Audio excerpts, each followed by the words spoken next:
Antes de que existieran hornos eléctricos, libros de recetas o supermercados, ya había comunidades que sabían convertir la naturaleza en cocina y la cocina en cultura. Cada ingrediente era un regalo, cada receta un acto de gratitud hacia la tierra. Bienvenido a Viento del Oeste.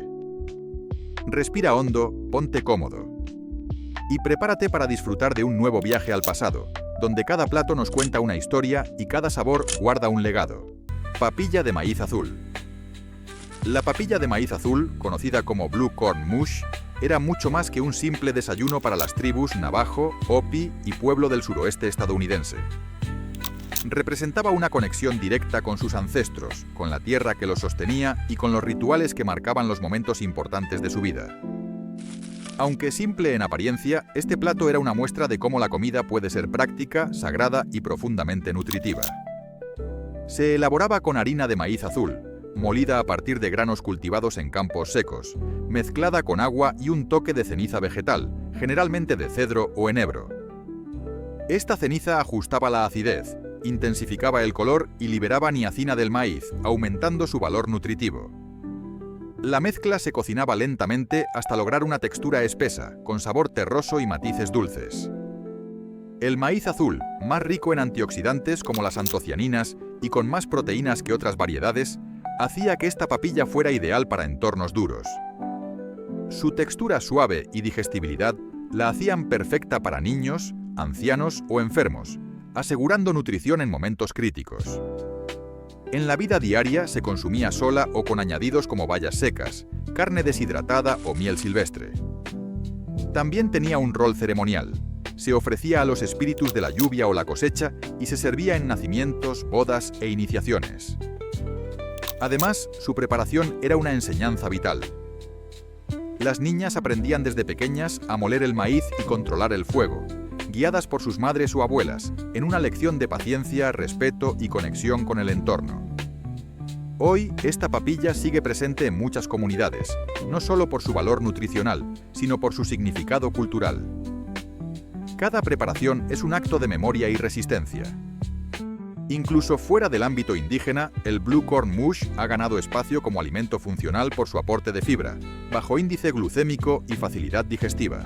Estofado de hominy. El estofado de hominy, hecho con maíz nixtamalizado, era uno de los pilares más nutritivos y versátiles de la cocina tradicional de tribus del sureste de Norteamérica, como los Cherokee, los Choctaw y los Creek.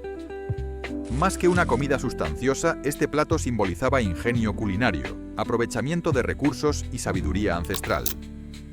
El hominy se obtenía al remojar maíz seco en una solución alcalina de ceniza de madera o agua de cal. Esta técnica no solo ablandaba el grano, sino que liberaba nutrientes clave como la niacina, haciendo el maíz más saludable y digerible. Así, evitaban enfermedades como la pelagra que afectaría más tarde a quienes no nixtamalizaban el maíz. Una vez tratado, el maíz adquiría una textura gomosa ideal para guisos. Al hominy se le añadían carnes de caza, venado, conejo o aves, y vegetales de estación, raíces y hierbas locales. El resultado era un estofado denso y aromático, capaz de alimentar a toda una comunidad. Se cocinaba en grandes ollas sobre fuegos abiertos, lo que le daba un sabor ahumado distintivo. Su preparación era lenta y solía hacerse en encuentros comunales, convirtiendo la cocina en una celebración colectiva. No faltaba en ceremonias, festividades o reuniones importantes. Más allá de lo alimenticio, este guiso tenía un valor simbólico. El maíz era una planta sagrada y su preparación respetuosa era un acto espiritual. Según la ocasión, el estofado podía llevar más especias o ser más suave, adaptándose a rituales o a necesidades específicas, como alimentar a ancianos o enfermos. Nutricionalmente era un alimento completo, rico en carbohidratos complejos, proteínas, al combinarse con carne o legumbres y fibra. Perfecto para el estilo de vida activo y resistente de estas comunidades. Hoy, esta receta sigue viva en muchas mesas indígenas. Aunque algunos ingredientes se modernizan, la esencia permanece, demostrando cómo una comida puede ser un puente entre generaciones y un emblema de identidad cultural. Pan Piki de los Hopi. El pan piki de los Hopi es una creación culinaria delicada y profundamente simbólica. hecho con harina de maíz azul y ceniza vegetal, representa maestría gastronómica y un vínculo sagrado con la tradición, la feminidad y la continuidad cultural del pueblo Hopi. Más que alimento, es arte, rito y memoria viva en cada hoja crujiente. Frágil y casi translúcido, el piqui tiene una textura parecida al papel de arroz. Su ligereza física contrasta con su gran carga cultural. Las mujeres Hopi perfeccionan su elaboración desde hace generaciones, transmitiéndola de madres a hijas como parte de su formación espiritual. La masa se hace con harina de maíz azul mezclada con ceniza de enebro, que mejora el sabor, la digestión y el valor nutricional. Esta mezcla se extiende con precisión sobre piedras calientes engrasadas, formando capas finísimas que se cuecen en segundos. Ya cocido, el pan se despega con cuidado, se enrolla o pliega y se deja enfriar. Su sabor suave permite acompañarlo con platos dulces o salados. A menudo se sirve con miel, frutas o guisos, aunque su textura por sí sola es ya un deleite. Aprender a hacer piqui no implica recetas escritas. Se enseña observando, con práctica y paciencia. Para muchas jóvenes, dominarlo es señal de madurez y preparación para asumir responsabilidades en la comunidad. En ceremonias Hopi, el piqui tiene un lugar central: rituales de iniciación, fertilidad, nacimientos y matrimonios. Su presencia simboliza pureza, dedicación y conexión con los ancestros. Prepararlo es devoción, compartirlo, respeto profundo. Pese a los avances modernos, muchas mujeres Hopi siguen fieles a los métodos tradicionales, conscientes de que el valor del piqui trasciende su sabor. Es enseñanza, espiritualidad y herencia cultural frente a la modernidad. Hoy, fuera del contexto indígena, quienes lo prueban descubren que su fragilidad esconde una fuerza ancestral, la de mantener viva una identidad irrenunciable. Sunchok Mash. El sunchok, también llamado tupinambo, girasol silvestre o manzana de tierra, fue uno de los alimentos subterráneos más valiosos para tribus como los Pawnee, los Dakota, los Ojibwe y los Erie. Mucho antes de la llegada de la patata desde Sudamérica, estas comunidades ya cultivaban esta raíz versátil que crecía sin dificultad en climas templados y suelos variados. El puré de sunchok era una preparación sencilla pero sustanciosa. Las raíces se recolectaban en otoño, cuando eran más dulces y ricas en almidón. Se hervían hasta ablandarse y luego se trituraban hasta formar una pasta cremosa. A veces se les añadía grasa de oso, búfalo o alce, que potenciaba el sabor y aumentaba su valor energético, crucial para soportar los inviernos del norte. Podía enriquecerse con ingredientes locales como ajo silvestre, cebollinos, bayas secas, hierbas o restos de carne seca. Era común prepararlo en grandes cantidades para conservarlo varios días, lo que lo hacía práctico y eficiente. El sunchoke destacaba por su alto contenido de inulina, una fibra prebiótica que mejora la digestión y la absorción de minerales. También aportaba hierro, potasio y fósforo. Su dulzura natural y textura suave lo convertían en uno de los alimentos más reconfortantes del invierno. Otra gran ventaja era su durabilidad. Podía secarse al sol y conservarse durante meses. Al rehidratarlo, recuperaba su textura, lo que lo hacía ideal para tiempos de escasez o desplazamiento. De cultivo sencillo, el tupinambo era una planta perenne y resistente, que regresaba cada año y ofrecía cosechas generosas. Sus flores amarillas también tenían usos decorativos y espirituales, simbolizando el sol y la energía vital. Hoy, el sunchoke ha sido redescubierto en la cocina moderna por su sabor entre patata y alcachofa y por sus beneficios nutricionales. Para los pueblos indígenas, sin embargo, siempre fue más que un alimento. Fue un símbolo de resistencia, salud y conexión con la tierra. Tortitas de choquecherry. Las tortitas de choquecherry eran un alimento fundamental en la dieta de tribus como los Cheyenne, los Blackfoot y los Arapaho. La choquecherry, o cereza silvestre, es una fruta pequeña, de sabor astringente, que maduraba a fines del verano y ofrecía nutrición esencial para los meses más duros.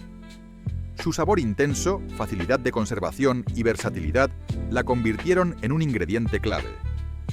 Durante la temporada se recolectaban en grandes cantidades en arbustos resistentes cerca de bosques o ríos.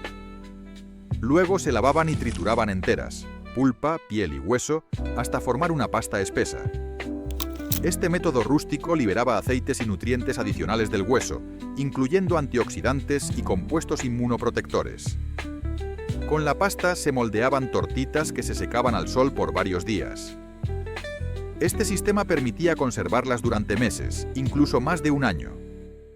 Una vez secas, tenían una textura densa y gomosa, y se podían rehidratar fácilmente con agua, caldo o infusiones. Estas tortitas enriquecían estofados con un sabor afrutado y ácido, servían como espesante de sopas o se mezclaban con carne y grasa para formar pemmican, un alimento de alto valor energético. También se disolvían en agua caliente con miel como bebida revitalizante. Cuando había acceso a ingredientes dulces como miel silvestre o jarabe de arce, se añadían para equilibrar la acidez, creando un sabor muy apreciado por niños y ancianos. Nutricionalmente eran excepcionales, ricas en vitamina C, fibra, antioxidantes y compuestos antiinflamatorios. Para las comunidades indígenas eran una forma práctica de conservar salud y energía en épocas de escasez. Además de su valor alimenticio, la choquecherry tenía un significado social. Su recolección era una actividad colectiva, acompañada de cantos, relatos y enseñanzas, reforzando la identidad del grupo. Hoy, algunas comunidades aún preparan estas tortitas como forma de preservar tradiciones. Cada pequeño disco no solo conserva nutrientes, sino también memoria, cultura y resistencia. Pan frito con grasa de oso. El pan frito, o fry bread, preparado con grasa de oso, es una receta llena de historia, complejidad y simbolismo. Aunque parezca sencilla, masa frita hasta quedar crujiente por fuera y suave por dentro, su origen se remonta a un capítulo oscuro, la reubicación forzada de los pueblos indígenas en el siglo XIX. Durante ese tiempo, muchas tribus fueron desplazadas a territorios áridos y privados de sus recursos tradicionales. Dependiendo de raciones gubernamentales, harina, manteca industrial, azúcar y sal, las mujeres crearon una masa básica que freían con la grasa disponible.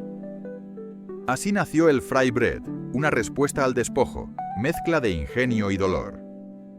Con el tiempo, fue adoptado por numerosas comunidades y se convirtió en parte de su identidad culinaria. Sin embargo, su legado es ambivalente.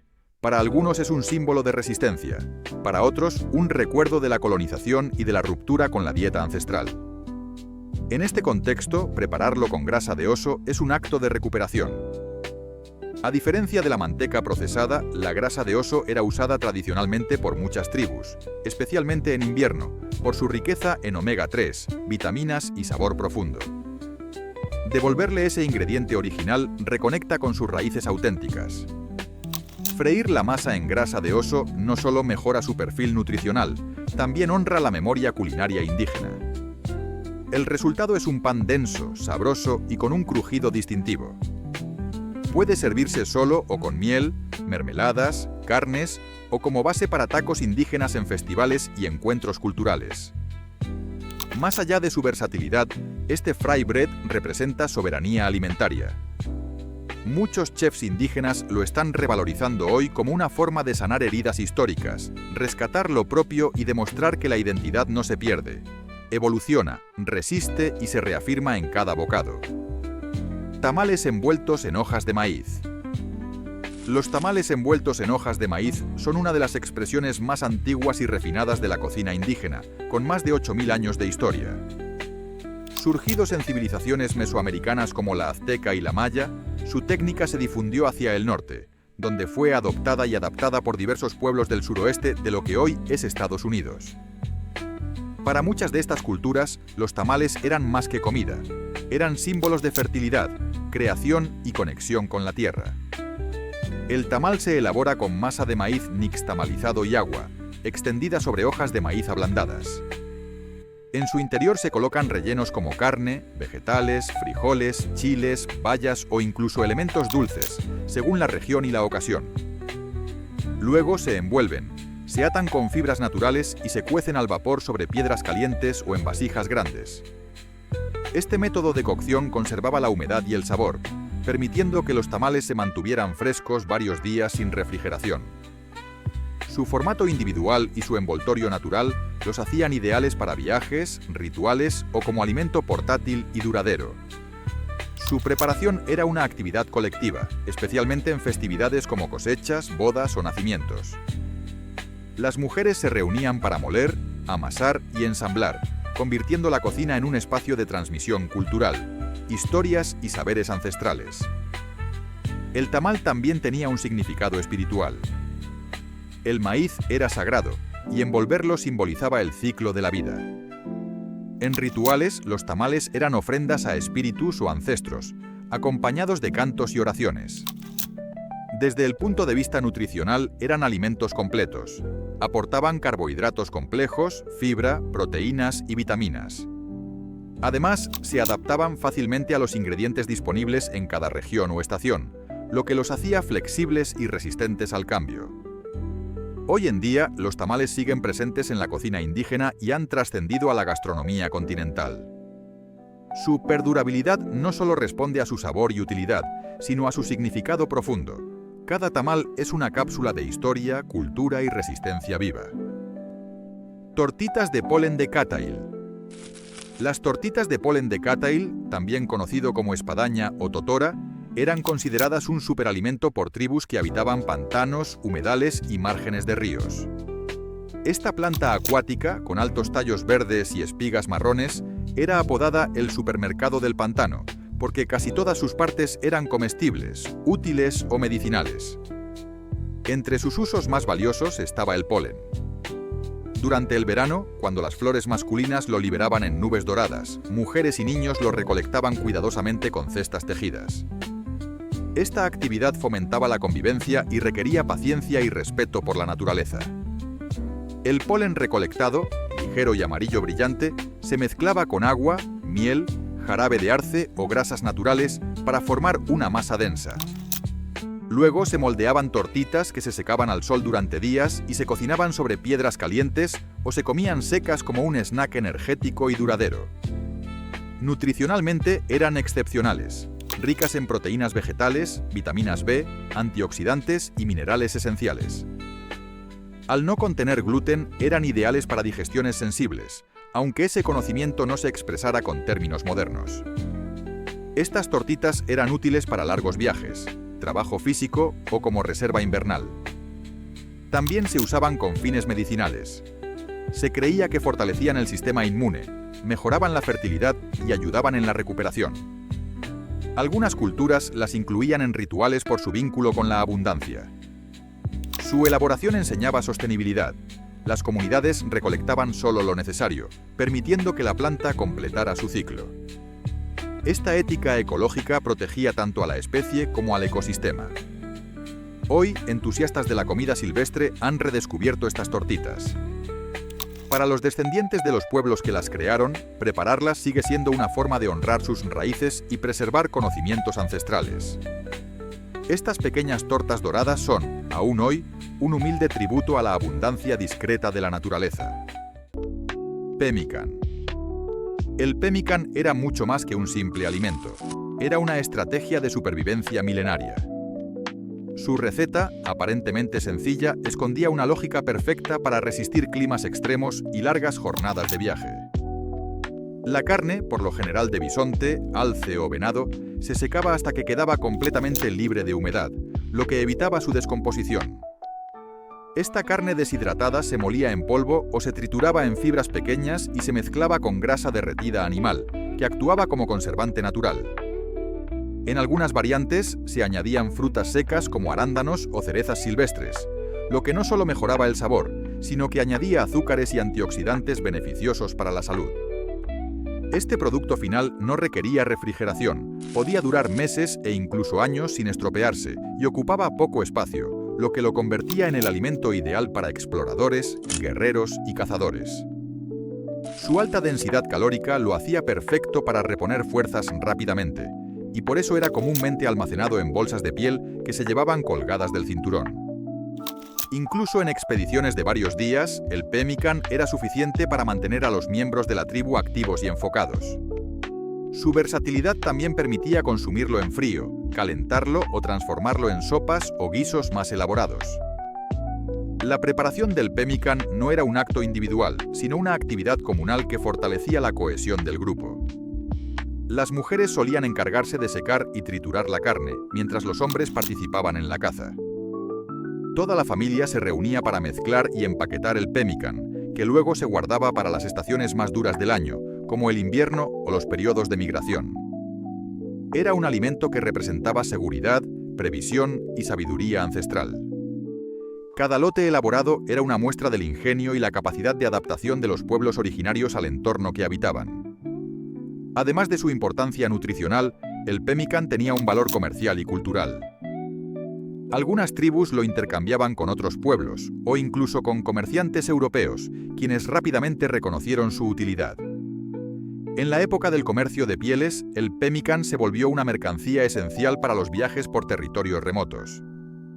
También adquirió un valor ceremonial. Algunas versiones especiales del pemmican se preparaban para rituales o celebraciones, utilizando ingredientes selectos y técnicas heredadas de los ancianos. Así, este alimento pasaba a ser también un símbolo de herencia cultural. Hoy en día, el pemmican ha resurgido como opción entre quienes buscan dietas ancestrales, como el movimiento paleo o la alimentación basada en comidas no procesadas. Su preparación artesanal y su composición natural lo convierten en un referente de sostenibilidad y salud. Aunque se ha modernizado en algunas versiones, el espíritu del pemmican permanece intacto. Un alimento robusto, lleno de historia, y que encarna el vínculo profundo entre los pueblos indígenas y la tierra que los sustentó. Estofado de las tres hermanas. El estofado de las tres hermanas es una de las recetas más simbólicas y ricas en significado dentro de la tradición culinaria indígena. Se compone principalmente de maíz, frijoles y calabaza, tres cultivos que no solo alimentaban el cuerpo, sino que también representaban un sistema agrícola complementario que sostenía comunidades enteras. El maíz servía de soporte vertical, los frijoles trepaban por sus tallos y fijaban nitrógeno al suelo, mientras la calabaza, con sus hojas anchas, mantenía la humedad y ahuyentaba plagas. Esta sinergia perfecta no era casual. Era el resultado de siglos de observación, respeto por la tierra y sabiduría transmitida oralmente. Numerosas tribus como los Cherokee, los Haudenosaunee, iroqueses y los Lenape consideraban este guiso no solo una fuente de alimento, sino una manifestación tangible de la armonía con la naturaleza. El estofado variaba según la región y los ingredientes disponibles, pero siempre conservaba esa estructura básica de las tres hermanas. En muchas ocasiones se le añadían hierbas aromáticas locales como el ajo silvestre, la salvia o el epazote, lo cual le otorgaba un perfil de sabor único y lleno de matices. El proceso de cocción era lento y meticuloso, como si cada ingrediente necesitara su propio espacio para fusionarse con los demás. El aspecto social de esta receta era fundamental. Preparar el estofado requería tiempo, lo que incentivaba la colaboración entre los miembros de la comunidad. Mientras unos recolectaban los ingredientes, otros limpiaban, cortaban o encendían el fuego. Era común que se cocinara en grandes cantidades para alimentar a familias extensas o compartir durante reuniones ceremoniales, donde el acto de comer juntos se convertía en un gesto de unidad y agradecimiento. Más allá del sabor, el estofado de las tres hermanas nutría también el espíritu colectivo. Su valor simbólico ha trascendido generaciones. En algunas tradiciones, cada hermana representa un aspecto de la vida: el maíz como el sustento, los frijoles como el vínculo comunitario y la calabaza como la protección. Juntas reflejan la interdependencia de los seres vivos y la importancia de trabajar en conjunto para lograr la prosperidad. Esta narrativa convertía cada cucharada en una lección de respeto, gratitud y reciprocidad, conceptos clave en la cosmovisión indígena. Hoy, este estofado sigue siendo cocinado tanto en hogares indígenas como en festivales culturales, donde se honra la resiliencia de los pueblos originarios. Muchos chefs contemporáneos han rescatado esta receta, adaptándola a contextos urbanos sin perder su esencia ancestral. Al probarlo, uno no solo saborea ingredientes milenarios, sino también la historia viva de una relación sagrada entre la humanidad y la tierra. Así, el estofado de las tres hermanas sigue siendo un símbolo de resistencia, memoria y continuidad cultural. Caldo de huesos de bisonte. El caldo de huesos de bisonte no era solo un plato reconfortante, sino un auténtico elixir de vida para muchas tribus nativas de Norteamérica. Esta preparación se basaba en la cocción prolongada de los huesos del bisonte, a menudo durante horas o incluso días, hasta que se extraían todos sus nutrientes esenciales. El resultado era un caldo espeso, lleno de colágeno, minerales y sabor, ideal para restaurar energías después de una jornada dura o durante periodos de enfermedad. En tiempos donde no existían suplementos ni farmacias, este caldo era la medicina más poderosa que la naturaleza podía ofrecer. El bisonte era considerado un ser sagrado, y su sacrificio implicaba un profundo respeto. Nada del animal se desperdiciaba. Su carne se consumía fresca o seca, su piel se transformaba en ropa o tiendas, sus huesos se utilizaban para herramientas y su grasa se empleaba para cocinar o fabricar velas. El caldo de huesos era una forma de cerrar ese ciclo de aprovechamiento integral. Su preparación era meticulosa. Los huesos eran lavados, partidos y colocados en grandes calderos junto con raíces silvestres, ajo nativo, cebolla silvestre o bayas medicinales, creando así una mezcla que combinaba nutrición y sanación. En algunas culturas tribales, este caldo se ofrecía a los ancianos, mujeres embarazadas o personas convalecientes, ya que se consideraba que ayudaba a recuperar fuerzas, mejorar la digestión y reforzar los huesos. También se usaba como base para otros guisos y sopas, siendo una especie de alma líquida que podía enriquecer cualquier comida. Algunas comunidades incluso lo almacenaban en bolsas de piel endurecida para llevarlo en viajes largos, mostrando una vez más su valor práctico y simbólico. Su sabor profundo evocaba la tierra, la historia y el animal mismo. Además del plano físico, el caldo de huesos de bisonte tenía una dimensión espiritual. Prepararlo era una ceremonia silenciosa de gratitud hacia el animal. Antes de comenzar, era común ofrecer una oración o una muestra de respeto a los espíritus de la naturaleza, pidiendo guía y protección. Se creía que al consumir este caldo, uno absorbía parte del espíritu del bisonte, su fuerza, su resistencia y su conexión con la pradera. Era un acto de comunión, donde el alimento no solo llenaba el estómago, sino también el alma. Hoy en día, el caldo de huesos ha regresado al interés público por sus beneficios para la salud, pero pocas versiones modernas se acercan al nivel de profundidad espiritual y técnica que poseían las recetas indígenas. A pesar de ello, algunos chefs nativos están recuperando estas tradiciones, integrándolas en menús contemporáneos que honran sus raíces. Preparar este caldo no es solo un ejercicio culinario, sino una forma de reconectar con una filosofía ancestral basada en el equilibrio, la gratitud y el respeto absoluto por todo ser viviente. Tanka Bars. Las Tanka Bars representan un puente fascinante entre la sabiduría ancestral y la alimentación moderna. Inspiradas en el pemmican tradicional, estas barras energéticas combinan carne seca de bisonte con grasa y frutas como arándanos o cerezas silvestres. Pero más allá de ser una simple adaptación culinaria, las Tanka Bars encarnan una reivindicación cultural. Son un intento consciente de rescatar prácticas alimentarias indígenas y llevarlas al siglo XXI, manteniendo intacta su esencia. Su fórmula original, sencilla y poderosa, refleja la lógica de sobrevivencia y nutrición que caracterizaba a las dietas nativas. El nombre Tanka proviene de la palabra lakota tatanka, que significa bisonte y también evoca el concepto de grandeza o magnificencia. Este término no fue elegido al azar. Para los Lakota y otras tribus de las grandes llanuras, el bisonte era mucho más que un animal. Era un símbolo de vida, generosidad y conexión con lo divino. Alimentarse de él no era un acto trivial, sino una ceremonia silenciosa de gratitud. Al incorporar esta visión en un producto comercial como la Tanka Bar, se intenta reintroducir ese espíritu de respeto y reciprocidad en la cadena alimentaria contemporánea. La empresa que produce estas barras, Native American Natural Foods, fue fundada por miembros de la nación Oglala Lakota. Su misión va más allá de la venta de un snack saludable.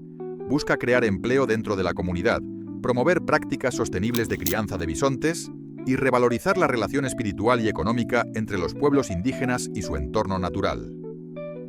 Cada barra, entonces, representa también una forma de resistencia cultural, una herramienta para sanar heridas históricas mediante la autosuficiencia y la reconexión con las raíces. Desde un punto de vista nutricional, las Tanka Bars son extremadamente eficientes, ricas en proteínas, sin aditivos artificiales, con bajo contenido de azúcar y un perfil de grasas saludables. Son ideales para quienes buscan energía limpia y duradera, ya sea en actividades físicas, viajes o simplemente como parte de una dieta equilibrada. Además, su portabilidad y durabilidad hacen eco del propósito original del pemmican: ser un alimento confiable, resistente y cargado de nutrientes esenciales. Esa continuidad funcional es una de las claves de su éxito.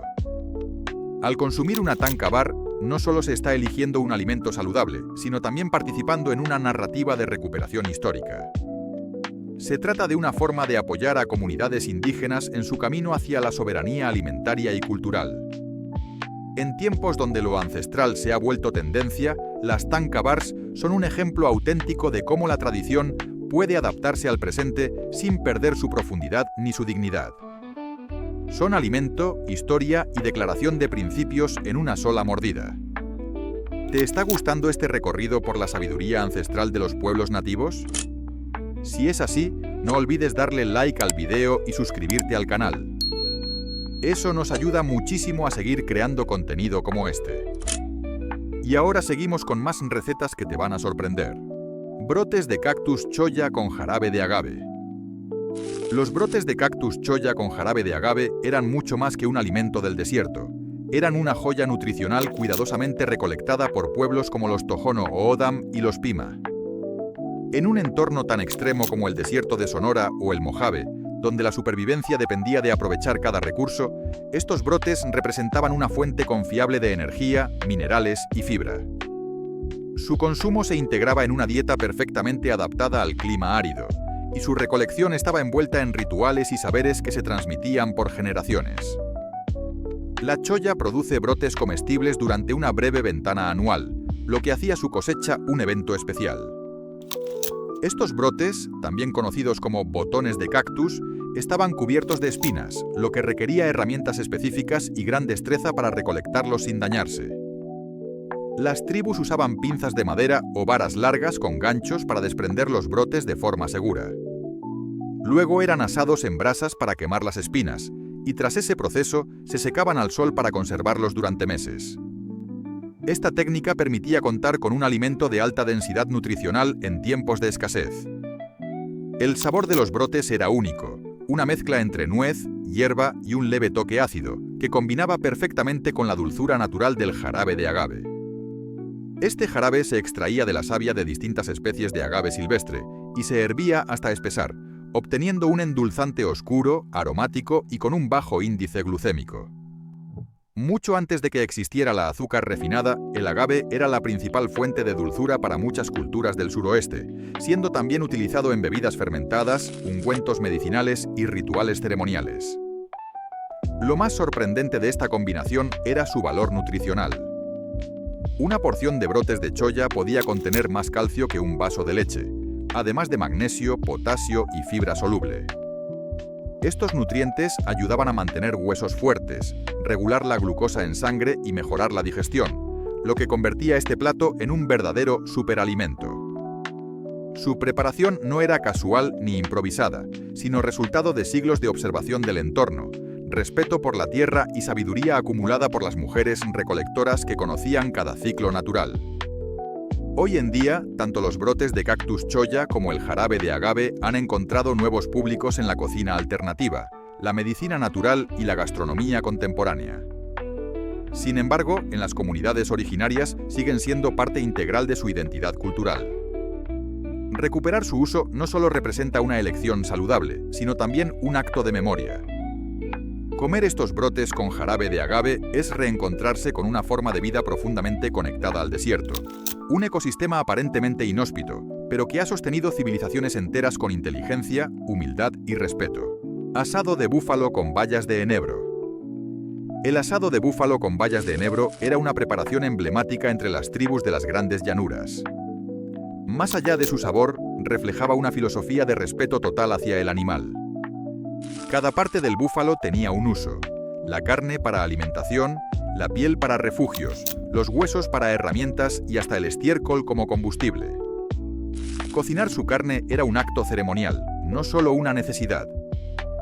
La técnica de cocción lenta, ya sea al fuego directo o en hornos de tierra, permitía obtener una carne jugosa y tierna.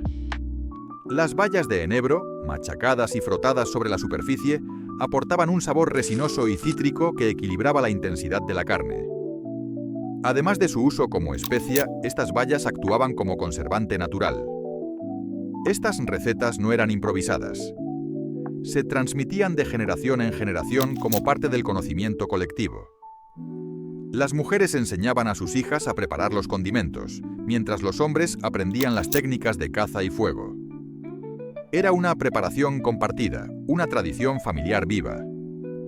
El aroma del asado en los campamentos marcaba celebraciones o rituales importantes. Compartir esta comida fortalecía los lazos del grupo y recordaba el valor del alimento como ofrenda de la tierra. Era una forma de expresar gratitud por los dones naturales y fortalecer la identidad cultural. Hoy, el asado de búfalo sigue vigente en festivales indígenas y cocinas que buscan reconectar con la tradición. Aunque ahora se usan herramientas modernas, el respeto por el proceso y el sabor único que ofrece esta combinación ancestral siguen intactos. Sopa de ortigas. La sopa de ortigas era una preparación sencilla pero esencial para muchas tribus indígenas del norte y oeste de Norteamérica. Las ortigas jóvenes se recolectaban a principios de primavera, justo cuando brotaban después del invierno. Esta planta, a pesar de su fama por ser urticante, era altamente valorada por su contenido en hierro, calcio y vitaminas. El proceso de recolección requería cuidado y experiencia. Solo se recogían las hojas más tiernas antes de que la planta floreciera. Después de hervirlas, perdían completamente su efecto irritante, volviéndose suaves y agradables al paladar. Se cocinaban en agua con otras hierbas silvestres, y a veces se les añadía un poco de grasa animal o pescado seco. Esta sopa ofrecía un alivio bienvenido tras meses de alimentación basada en alimentos secos o conservados. Su sabor fresco y herbáceo ayudaba a revitalizar el cuerpo y a recuperar nutrientes esenciales perdidos durante el invierno. También era común en rituales de renovación y purificación.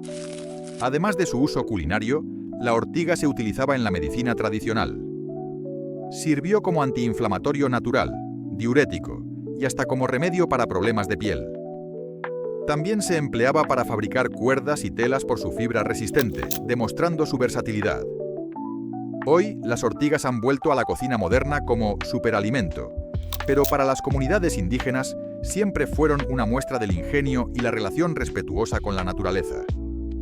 La sopa de ortigas no solo nutría el cuerpo, también reforzaba esa conexión con el entorno. Anguila ahumada. La anguila ahumada era un alimento fundamental en las regiones del noreste de América del Norte, especialmente entre tribus como los Penobscot, Micmac y Lenape. Estas comunidades ribereñas sabían aprovechar los cursos de agua para obtener proteína de alto valor, y la anguila era una de las presas más valiosas por su contenido graso y su facilidad de conservación. Las técnicas de pesca incluían trampas de piedra llamadas weirs, así como lanzas y redes. Este conocimiento se transmitía oralmente, y los niños aprendían desde temprana edad a identificar los ciclos migratorios de las anguilas. Pescar era también una actividad comunitaria y una oportunidad de enseñanza. Una vez capturadas, las anguilas se ahumaban lentamente durante horas o días, dependiendo de la cantidad. Este proceso no solo intensificaba su sabor, sino que permitía conservarlas por largos periodos, siendo ideales para el invierno o para llevar en desplazamientos.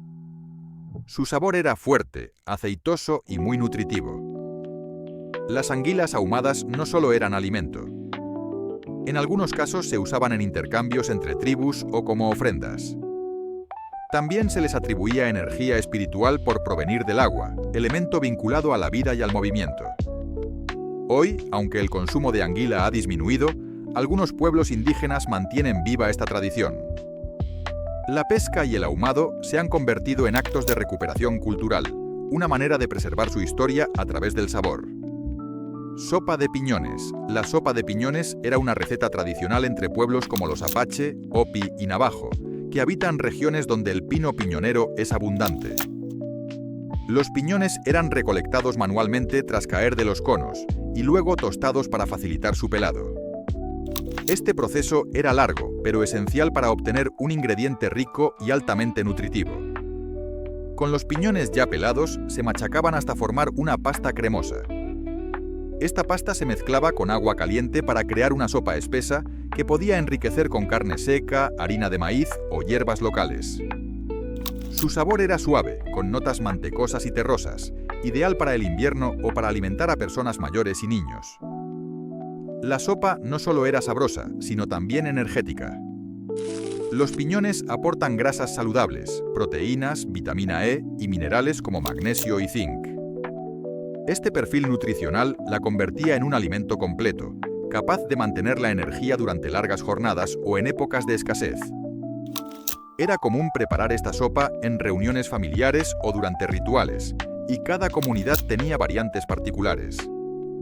Algunos usaban espesantes como la harina de frijol de mezquite o raíces silvestres, lo que le daba un carácter regional único.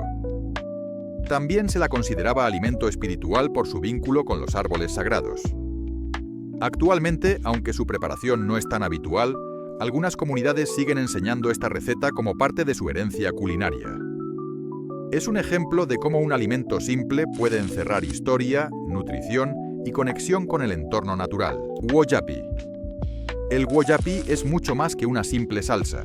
Es una representación culinaria de la resiliencia y creatividad de los pueblos indígenas de las grandes llanuras. Este platillo, espeso y vibrante en color, elaborado principalmente a base de bayas silvestres, tiene sus raíces en las tradiciones culinarias de las tribus Lakota, Dakota y otras comunidades del centro-norte de Estados Unidos. Preparado originalmente en pequeños fuegos al aire libre, el proceso consistía en cocer lentamente las bayas hasta que soltaban su jugo y se transformaban en una mezcla densa, casi como un pudín o reducción concentrada. Con el tiempo, algunas versiones comenzaron a incorporar endulzantes naturales como miel de abejas silvestres o jarabe de arce recolectado manualmente de los árboles. Sin embargo, en su esencia, el woyapi es una celebración pura de las bayas silvestres nativas, como las choquecherries, cereza silvestre americana, bayas de búfalo, yune berries y ciruelas silvestres, cada una aportando su propio perfil de sabor, textura y propiedades nutritivas. Este plato no se limitaba a ser un simple acompañamiento. Su versatilidad lo hacía imprescindible. Se podía servir como postre, como salsa sobre carnes o panes, e incluso como medicina natural por sus altos niveles de antioxidantes y vitamina C. Tradicionalmente se consumía con el famoso fry bread, un pan frito característico de muchas comunidades indígenas, creando un contraste irresistible entre lo crujiente del pan y lo cremoso y dulce del wojapi. En contextos ceremoniales, el wojapi también tenía un valor simbólico profundo. Era preparado en ocasiones especiales como nacimientos, bodas, reuniones tribales o celebraciones estacionales. Su elaboración era vista como un acto de respeto hacia los ancestros y hacia la tierra que brindaba sus frutos. En invierno, cuando el acceso a alimentos frescos era escaso, el woyapi ofrecía una fuente rica en nutrientes y energía, y a menudo era preparado en grandes cantidades para ser conservado. Hoy en día, muchas comunidades indígenas continúan preparando woyapi como una forma de reconectar con su herencia cultural, de mantener viva la identidad culinaria de sus antepasados y de compartir un sabor ancestral que sigue emocionando y nutriendo a quienes lo prueban. Más allá del plato, el woyapi representa un puente entre generaciones, una receta con alma y memoria. Té de cedro. El té de cedro fue, y en algunas comunidades aún es, una bebida profundamente simbólica para numerosas tribus nativas americanas. Mucho más que una infusión para combatir el frío, este té representaba una comunión entre el cuerpo humano y los espíritus de la naturaleza. El cedro, considerado un árbol sagrado en muchas culturas indígenas, era valorado no solo por su resistencia y aroma, sino también por sus propiedades curativas, espirituales y protectoras. Preparado a partir de las hojas, y en ocasiones de la corteza o ramitas jóvenes, del árbol de cedro rojo, esta infusión se elaboraba hirviendo lentamente el material vegetal en agua pura, generalmente recolectada de manantiales o ríos sagrados. El resultado era una bebida caliente de sabor ligeramente resinoso, con matices amaderados y terrosos que evocaban directamente el bosque. Su aroma tenía un efecto calmante, y su ingesta era vista como un acto purificador. En el plano físico, el té de cedro era utilizado para aliviar una amplia gama de dolencias. Desde dolores musculares e inflamaciones hasta problemas respiratorios y digestivos, los sanadores tradicionales lo administraban como parte de tratamientos naturales. Su contenido en aceites esenciales, antioxidantes y compuestos antimicrobianos lo convertía en un remedio natural altamente eficaz, especialmente durante las épocas frías donde los resfriados y enfermedades infecciosas eran comunes. Pero su dimensión espiritual era igual de importante. El cedro, junto al tabaco, la salvia y el sweetgrass, formaba parte de las 4 plantas sagradas en muchas cosmovisiones indígenas. El té de cedro se ofrecía en rituales de purificación, se compartía en círculos comunitarios y a veces se bebía antes de tomar decisiones importantes, como una manera de limpiar la mente y el alma. También era parte de los rituales de paso, nacimientos o incluso entierros, como una manera de acompañar y proteger a los espíritus. Hoy, aunque su consumo se ha reducido debido a la modernización y la pérdida de ciertos saberes tradicionales, algunas comunidades siguen cultivando esta práctica ancestral. Beber té de cedro es una forma de reconectar con la tierra, de recordar la sabiduría de los ancestros y de retomar una relación más íntima y respetuosa con el entorno natural. Incluso en tiempos actuales, su valor como bebida saludable y espiritual sigue tan vigente como en los días de antaño. Pilaf de arroz salvaje con arándanos rojos. El pilaf de arroz salvaje con arándanos rojos es una receta profundamente arraigada en el paisaje, la cultura y la historia de las tribus que habitaron los entornos acuáticos del Alto Medio Oeste y la región de los Grandes Lagos. Particularmente entre los Ojibwe, los Chippewa y los Anishinaabe, este plato representa mucho más que una combinación de ingredientes. Es una expresión tangible de su vínculo con los lagos, los ríos y los ciclos de la naturaleza. El arroz salvaje, conocido en lengua indígena como manumín, es en realidad una semilla acuática silvestre que crece de manera espontánea en aguas poco profundas y de corriente suave. Su cosecha no es sencilla, requiere remar en canoas y usar palos especiales para golpear suavemente las plantas y hacer que las semillas caigan dentro de la embarcación sin dañar su hábitat. Esta práctica, que combina habilidad, paciencia y respeto por la naturaleza, era tradicionalmente acompañada por cantos y rituales de agradecimiento, reconociendo el manoomin como un regalo sagrado del Creador. Por otro lado, los arándanos rojos, frutos resistentes y vibrantes, crecían en pantanos y bosques del noreste. Recolectarlos también era una tarea estacional importante, que reunía a familias enteras en un esfuerzo colectivo de preparación para el invierno. Su sabor ácido y su alto contenido en antioxidantes y vitamina C los hacían un ingrediente ideal para conservar y combinar con otros alimentos. Cuando estos dos elementos se unían en un pilaf, el resultado era un plato exquisito, tanto por su perfil de sabor, una mezcla entre lo terroso y lo cítrico, como por su valor nutricional. Era rico en fibra, proteínas vegetales, minerales esenciales y antioxidantes naturales. Más allá de lo alimenticio, este pilaf era un símbolo de sostenibilidad y armonía. Cada uno de sus ingredientes provenía de ecosistemas naturales que eran protegidos y cuidados por las tribus. El pilaf de arroz salvaje con arándanos solía prepararse en festividades, ceremonias o como alimento diario durante la temporada fría. También podía adaptarse con ingredientes adicionales, como nueces, raíces silvestres o carnes ahumadas, creando combinaciones únicas según la disponibilidad estacional. A pesar de su sencillez, este plato encarnaba una filosofía de vida: alimentarse con lo que la tierra ofrece sin sobreexplotarla, respetando los ritmos naturales. Hoy en día, la recolección de manoomin continúa siendo una actividad protegida legal y espiritualmente para muchas comunidades indígenas. Preparar este pilaf no es solo una forma de alimentarse, sino también una manera de preservar la identidad cultural y de continuar honrando un legado milenario de respeto por la naturaleza y la vida comunitaria. Caramelo de salmón. El llamado caramelo de salmón, o salmon candy, es una de las delicias más singulares dentro de la cocina indígena del noroeste del Pacífico. Conocido también como Indian candy, esta preparación no es un caramelo en el sentido tradicional, sino una exquisita forma de conservar y realzar el sabor del salmón, el pez sagrado de muchas tribus costeras como los Tlingit, Haida y Coast Salish. Para estos pueblos, el salmón no era solo una fuente vital de alimento, sino también una figura espiritual, un símbolo de renovación, abundancia y gratitud. La técnica de preparación del salmon candy surgió como evolución de los métodos ancestrales de conservación. Antiguamente, el salmón se pescaba en grandes cantidades durante su migración y se limpiaba, fileteaba y ahumaba lentamente en estructuras elevadas de madera. El humo, generado con maderas seleccionadas como cedro rojo, aliso o frutales, no solo deshidrataba el pescado, sino que impregnaba su carne con aromas únicos. Esta práctica permitía conservar el salmón durante meses sin necesidad de refrigeración. El salmon candy añadía una dimensión adicional a esta técnica. Una vez que el salmón estaba parcialmente ahumado, se lo bañaba en una mezcla de jarabe de arce, miel silvestre o incluso melaza. Luego se volvía a colocar en el ahumador, donde la mezcla se caramelizaba lentamente, formando una capa brillante, pegajosa y dulce sobre la superficie del pescado.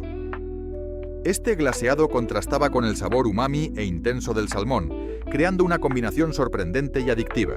Los salmones más usados eran el chinook, también conocido como king salmon, el sockeye y el coho, todos capturados en ríos como el Columbia o el Yukon, durante sus recorridos migratorios.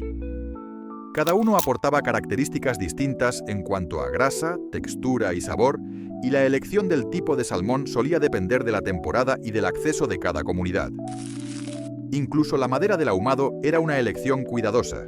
El cedro ofrecía notas profundas y resinosas, mientras que el aliso aportaba un humo más suave y dulce. El salmon candy no solo era apreciado por su sabor, también tenía un valor nutricional inmenso. Rico en ácidos grasos omega 3, proteínas y minerales, era un alimento ideal para resistir los climas fríos, las jornadas de pesca o caza y los viajes largos. Además, por su consistencia firme y semiseca, era fácil de transportar y consumir en cualquier lugar, convirtiéndose en un refrigerio perfecto y nutritivo. En festividades, rituales o como ofrenda, este manjar también adquiría un valor ceremonial. Compartir salmon candy era un acto de generosidad y de comunión, una forma de celebrar la cosecha del río y honrar el ciclo de la vida. Hoy en día, su legado perdura tanto en comunidades indígenas como en chefs modernos que buscan reconectar con estas técnicas ancestrales, redescubriendo el equilibrio entre conservación, nutrición y placer sensorial que representa esta joya culinaria. Limonada de zumaque. La limonada de zumaque era una bebida ancestral de sabor cítrico, refrescante y sorprendentemente vigorizante, elaborada a partir de las bayas de zumaque staghorn o smooth sumac. En tiempos anteriores a la introducción del limón en América del Norte, estas bayas fueron la principal fuente de acidez natural utilizada por muchas tribus indígenas para preparar bebidas, marinadas y remedios medicinales. El zumaque, que crece en forma de arbusto robusto y resistente, era común en campos abiertos, laderas y zonas boscosas desde el este de Canadá hasta el sureste de Estados Unidos. Sus bayas, que se agrupan en densos conos de un rojo intenso, maduran a finales del verano y están cubiertas de un polvo ácido que les confiere su sabor característico. Recolectarlas requería atención, ya que debían evitarse aquellas expuestas a lluvias recientes que diluían su sabor.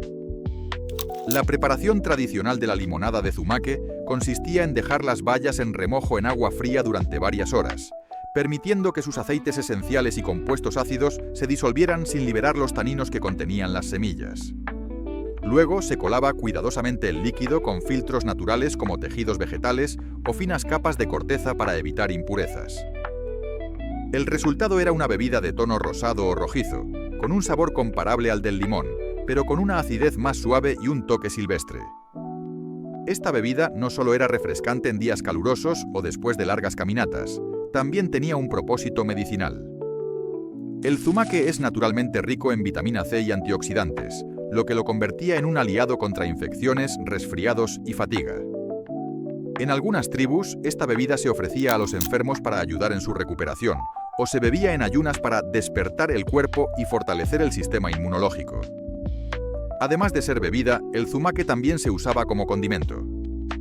Las bayas secas y molidas eran espolvoreadas sobre carnes de caza, pescados o incluso raíces cocidas, aportando un toque ácido que equilibraba los sabores intensos.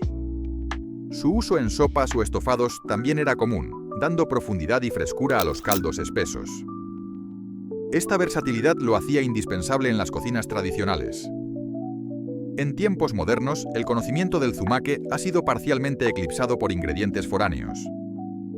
Sin embargo, su valor como ingrediente local, sostenible y nutritivo está resurgiendo gracias al interés por las plantas silvestres comestibles y las prácticas culinarias indígenas.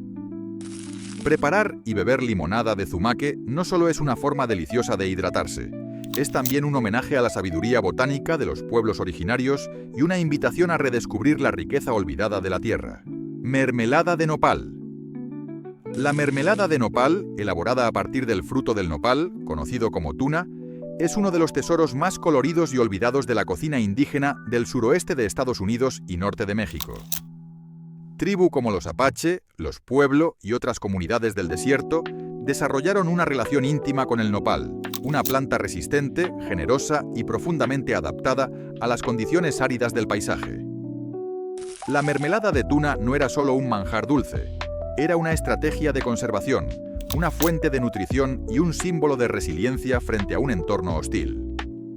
El fruto de la tuna, de un color que varía entre el magenta profundo y el verde claro, está cubierto de espinas finas que deben ser retiradas con sumo cuidado. Esta tarea requería experiencia y técnica, pues una manipulación inadecuada podía resultar en dolorosas lesiones. Una vez pelado, el interior del fruto revelaba una pulpa jugosa, dulce y refrescante, con un alto contenido en agua, azúcares naturales, antioxidantes y vitamina C. Para las tribus del desierto, encontrar estos frutos al final del verano era como hallar pequeños depósitos de energía natural concentrada. La mermelada se preparaba cocinando lentamente la pulpa con agua y reduciendo la mezcla hasta que alcanzaba una textura espesa y uniforme.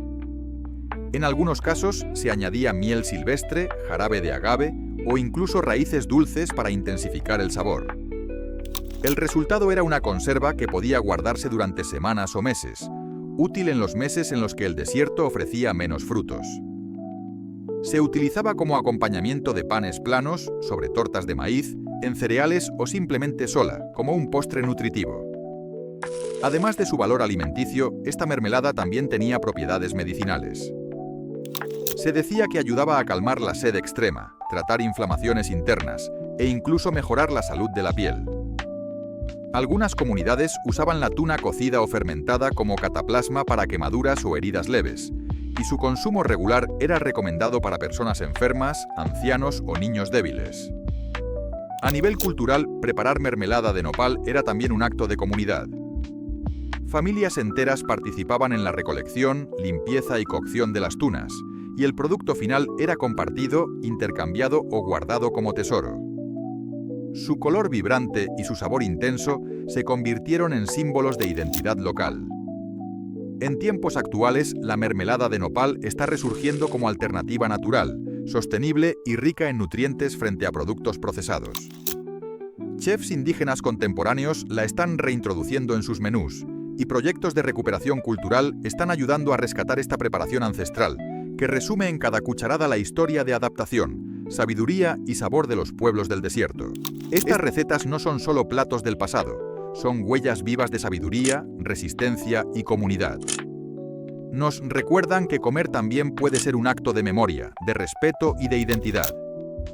Si alguna te ha emocionado, te ha dado hambre o te ha recordado a alguien, cuéntamelo en los comentarios. Y ya sabes, deja tu like, suscríbete al canal, comparte este vídeo con alguien que aprecie la cocina con historia y nos vemos en el próximo viaje al pasado.